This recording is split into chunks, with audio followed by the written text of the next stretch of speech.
Kemudian poin yang ketiga, ini yang menarik ya. Pengelola Dapodik atau operator Dapodik itu masuk ke pengelola data dan informasi. Nah, teman-teman bisa lihat juga di sini ya. Ini perlunya D3. Nah, tugasnya ini ya. Nah, sekarang kita coba cari di sini. Halo, salam satu data.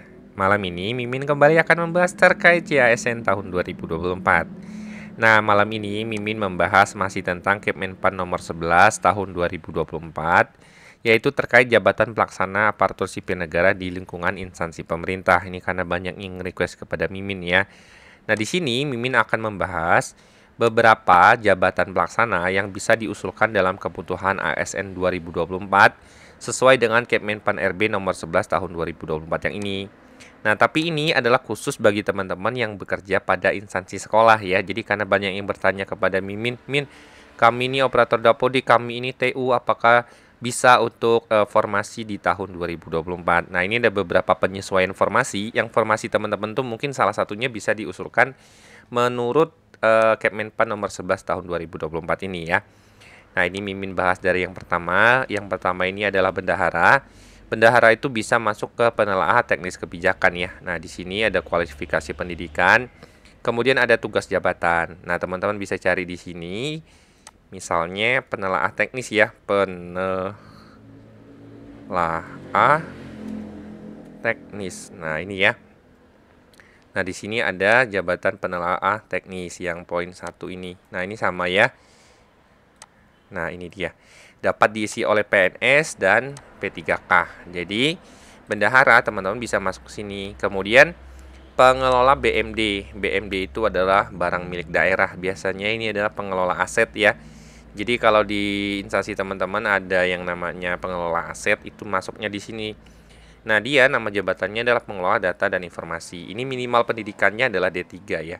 Jadi untuk bendahara ini posisi teman-teman itu harus minimal S1, tetapi kalau pengelola BMD itu minimal adalah D3.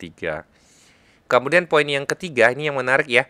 Pengelola Dapodik atau operator Dapodik itu masuk ke pengelola data dan informasi. Nah, teman-teman bisa lihat juga di sini ya. Ini perlunya D3. Nah, tugasnya ini ya. Nah, sekarang kita coba cari di sini. Nah, untuk poin kedua dan poin ketiga ini adalah di sini ya.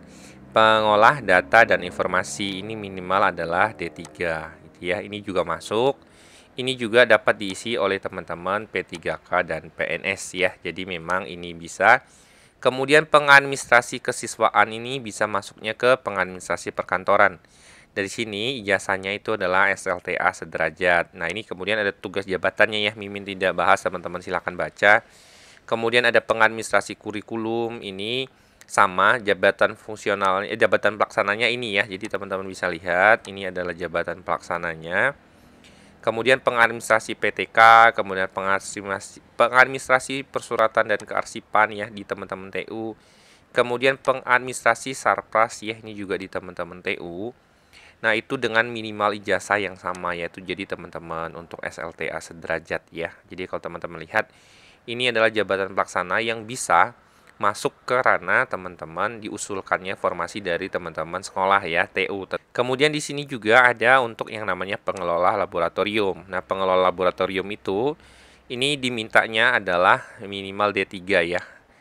Nah, ini minimal dimintanya adalah D3. Jadi jabatannya adalah operator laboratorium. Nah, teman-teman juga bisa cari di sini.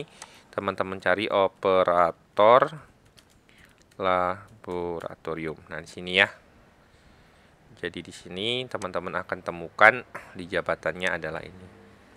Ini jabatannya adalah klasifikasinya operator ya di sini.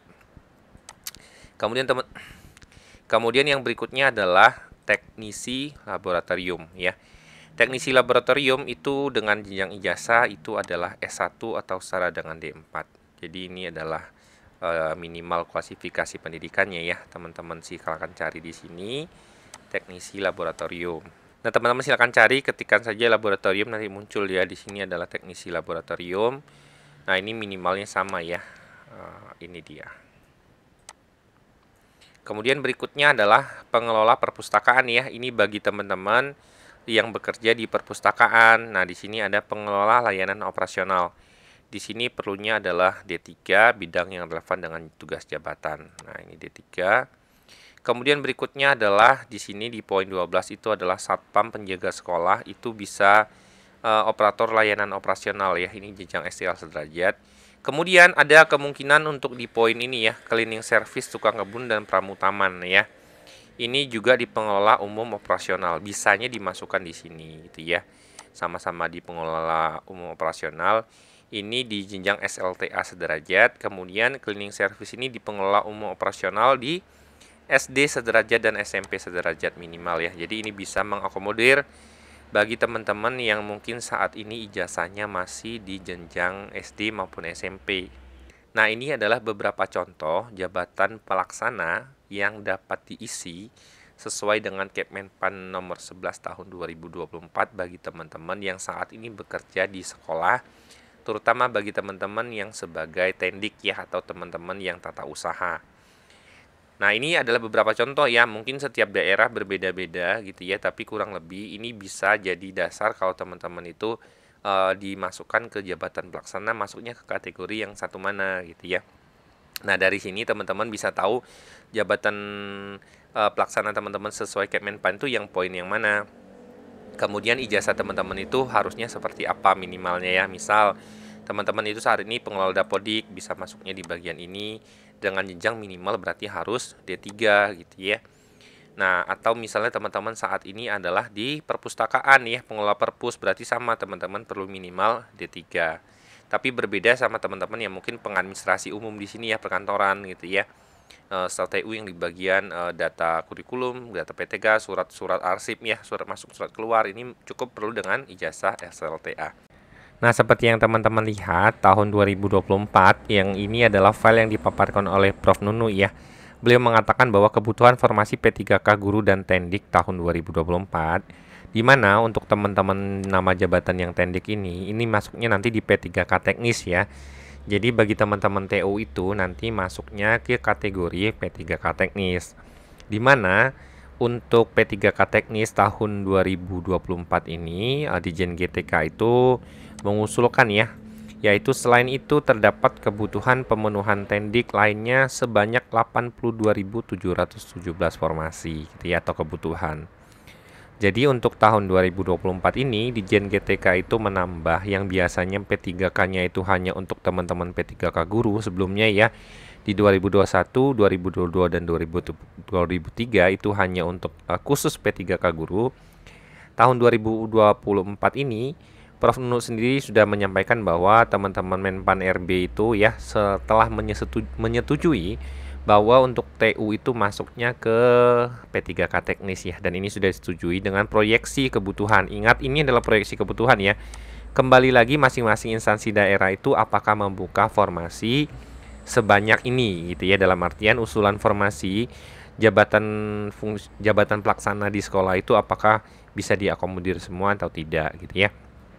Tapi poin pentingnya adalah teman-teman tendik ini memang tahun ini sudah disiapkan formasi sebanyak 82.717 formasi. Nah, ini bisa diisi dari salah satu jabatan yang ada di sini gitu ya.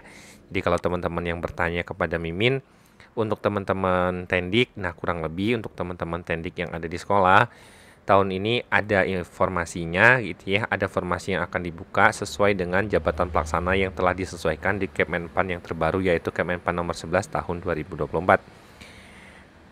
Nah, ini adalah informasi bagi teman-teman ya. Jika teman-teman ada pertanyaan terkait Kemenpan nomor 11 tahun 2024, silakan komen di kolom komentar. Semoga informasi dari Mimin bermanfaat bagi teman-teman. Salam satu data.